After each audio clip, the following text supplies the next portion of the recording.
Did you know it's actually possible to make money from a stock market crash? Hey guys, welcome back. Now, unfortunately, the truth is that stock market crashes do happen. So it's not a matter of if one is coming, but when. And the main question is, are you prepared? And it's also true that the exact date of when a stock market crash is going to happen is incredibly difficult to predict. You will have probably noticed that there is at least one expert predicting a stock market crash every single week. So the purpose of this video is not to predict when the next market crash will happen, it's to help you prepare, and I'll also show you how you can benefit financially from a stock market crash. So in this video we will be covering, are we in a bubble? Why are so many experts saying that we're going to be getting a crash? We'll cover what not to do, so there's basically only two things definitely not to do in a crash. And then we'll finish with how to benefit financially. So there's actually three things you can do to make sure you profit from a stock market crash. Just so you know, this 15-minute video did take about 15 hours to make. So I do ask that you watch it all the way through,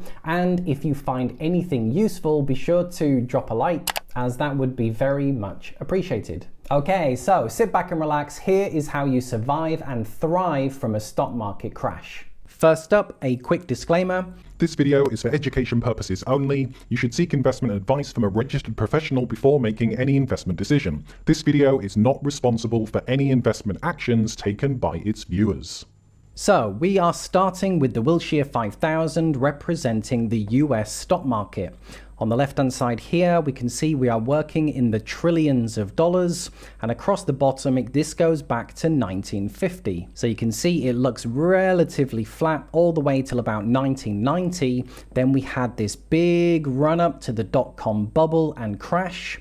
Another big run up to the 2008 financial crisis, but then look at what has happened ever since then. We are going through one of the biggest bull markets in history. This is where we're at today. And you can see historically this is looking really high.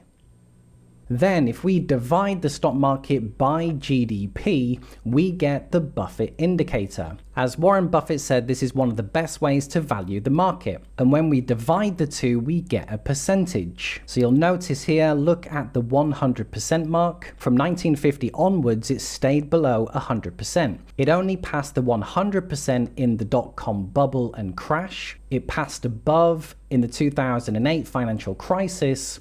And right now, it's now broken the 200% mark.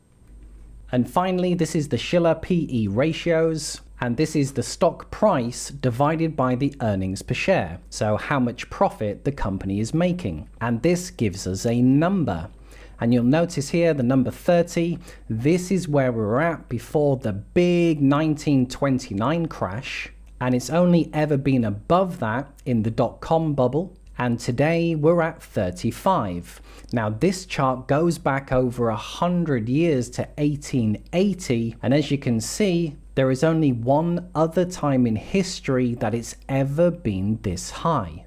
So as you can see, when looking at the stock market valuation, the Buffett indicator and PE ratios, the market does look very high. And this is the main reason why you're seeing so many experts out there calling for a crash. The problem is though that the stock market does play by its own rules, and the trend often lasts a lot longer than people think. A crash could be days away or weeks away, or it could be years away. But the most important point is that you know what to do when a crash finally comes. Now, the first step in good preparation is setting the right context for the stock market itself. And who better to give us the right context than Jack Bogle, founder of Vanguard and the Index Fund. The stock market is a casino in the short term and a machine for compounding wealth in the long term.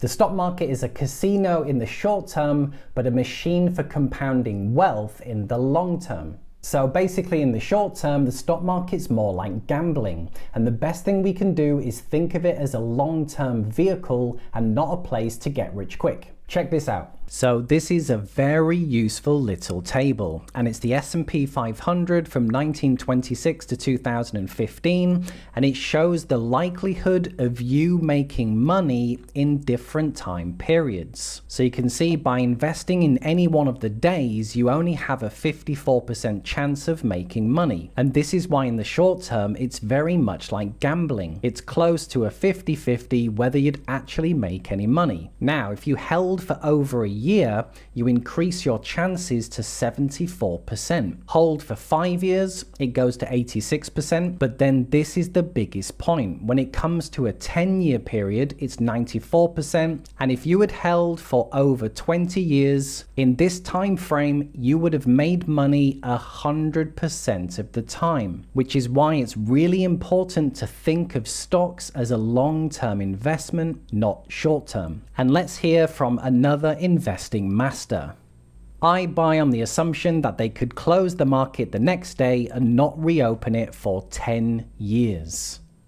So basically, we want to imitate the expert investors, expand our time horizon, and use it as a long-term vehicle. Leave the short-term to the traders. Okay, so moving on. So basically, there's only two things to really not do in a stock market crash, and they are panic sell and trying to time the market. Now, there will be a lot of panic selling going on, but you don't want to be one of them. One of the few ways to guarantee that you will be one of the people who lose money in a stock market crash is by panic selling. Now, when it comes to trying to time the market, now believe me, it would be great if we could sell right at the top, wait for the crash to happen, and then buy back in right at the bottom. I would love that more than anybody else. The reality is though, is that there hasn't been anybody who could consistently do that. If we're lucky, we might be able to do it 50% of the time. But being right 50% of the time will be devastating to your portfolio. So this is the S&P 500 and it's going back just over 10 years. And the problem is that the stock market is going up and down all the time. And these are the drops. So you can see this time it dropped 7%, 5.6%, 8%, 16%.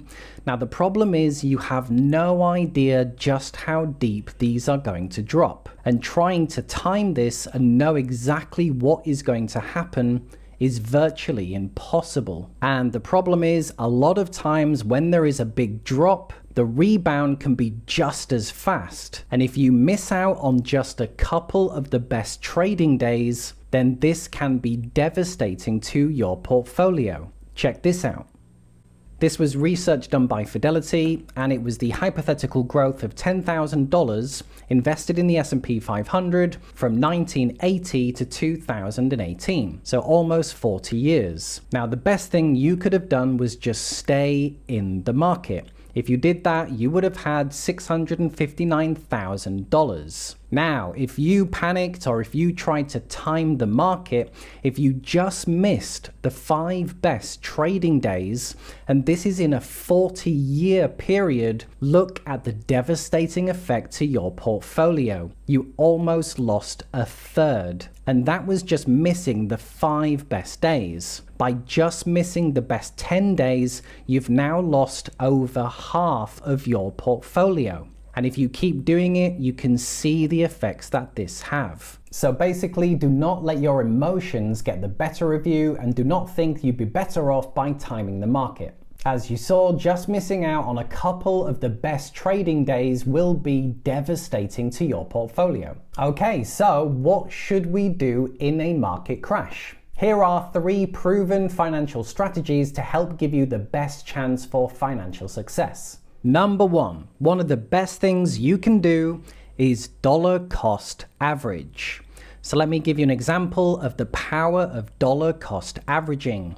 So we're looking at the S&P 500, and let's highlight a couple of the big historical crashes. Year 2000, we have the dot-com crash and the 2008 crash. Now, an error in thinking that I see a lot of people make is they talk about, well, the stock market took 13 years to recover. Now, the reason this isn't a great way to think is because it only matters if you invested all of your money at the very peak. And very few people actually do that. So dollar cost averaging is when you're buying in every single month, no matter what. So how would this work? Well, as the market is crashing, you are buying into the stock market every single month, no matter what. So you're buying all the way down, it starts to recover, and you're buying all the way up, and then you just repeat this for the second one. Then by the time the market has recovered, you're actually making money on dozens and dozens of these little purchases that you have made over the 13 years. So this is one great way to make money from a stock market crash. And number two, we have lump sum investing. Have you ever thought, what would Warren Buffett do?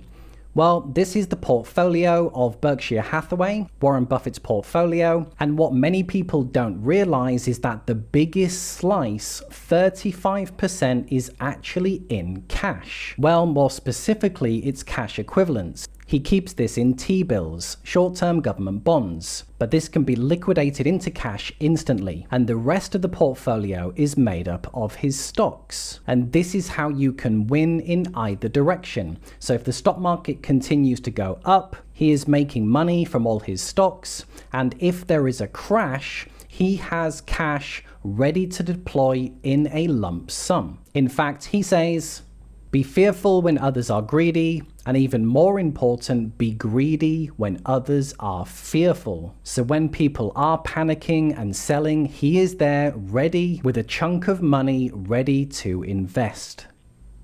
And this is how this would work. You would basically set some criteria. So you would say, okay, well, if the stock market drops past 30%, I have got a cash position and I'll put half my money in. If it then drops by 50%, I'll then use the remainder of my money and go all in. Now, I personally like 30% and 50%. For others, you could be more conservative and do 50% and 70 or 80%. You will have to decide which numbers make sense for you. So an example would be the market peaked out here, and we know we have no idea when it's going to happen or how far it's going to happen. So from 1500, that would be 1000. So as the market dropped and hit this $1,000 mark, you would put in half your money. Now in this instance, the market would then recover and that would be it. In the 2008 financial crisis, again, it's at the $1,500 mark. So as it crashed down to 1,000, you'd put half your cash position in, and this time it did actually trigger past 50%. So you would go all in.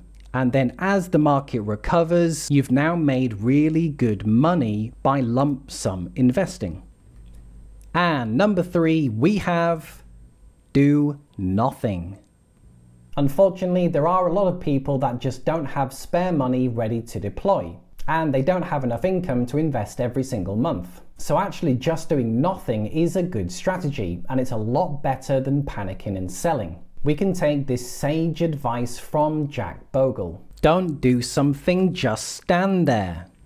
We have the S&P 500 again over a 100-year history, 1928 to 2021, and we can see through all of the booms and crashes that have happened over the last 100 years, we are here right now. So you can see when it comes to the US stock market, it has always recovered and gone on to set new all-time highs. So there you are, guys. You now probably know more than 90% of people when it comes to stock market crashes. And in summary, stock market crashes happen again and again. It's not if one will happen, but when. And no one can predict exactly when it's going to happen. The worst things you can do is panic sell or try to time the market. The best things you can do is dollar cost averaging throughout or lump sum at certain intervals. And if you're currently not in a position to do that, then keep the peace of mind knowing that the US stock market has always recovered and gone on to set new highs. So lots covered, and I hope you found this useful. In fact, just one favor to ask, if you did find anything useful in the video, be sure to drop a like, as that would be very much appreciated. If you haven't yet subscribed to the channel, I invite you to click below and join us. I do have some great videos coming up that you don't want to miss. Okay, cheers guys, thanks for watching, and I'll see you in the next video. Bye for now.